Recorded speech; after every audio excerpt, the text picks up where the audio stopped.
Hi, today I will show you how to fix this Skullcandy Hesh 3 Bluetooth headphones with broken headband hinge, or hinge air cup broken, or hinge swivel arm broken.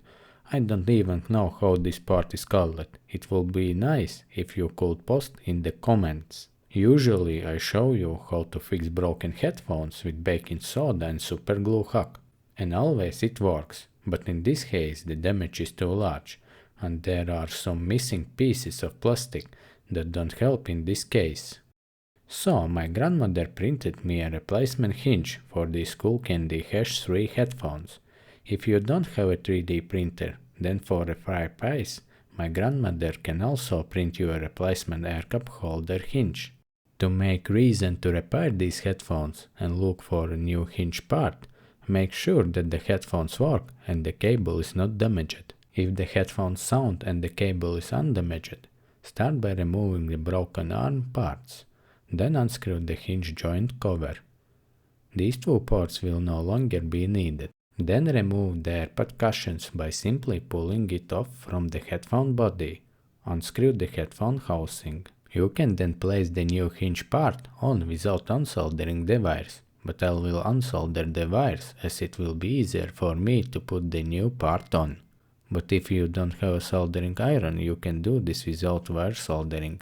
Then check if the two new parts can be put together. A small gap is normal, it doesn't affect the life of the headset.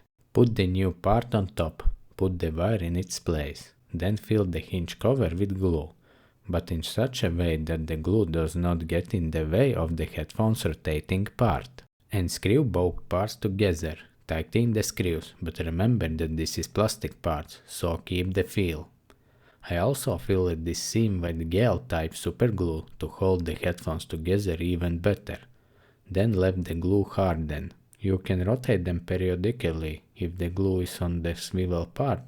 That can help save rotating function. Once the glue has dried, you need to glue the cable inside the hinge arm. It will be enough to glue the cable in 2 or 3 places to keep it in place.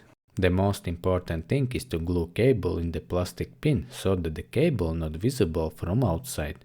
Otherwise the cable can be damaged by moving the headphones.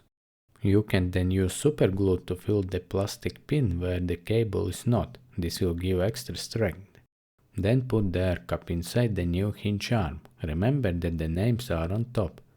Then check that the speaker housing can be put back in place. If everything is okay, check that the air cup also rotates.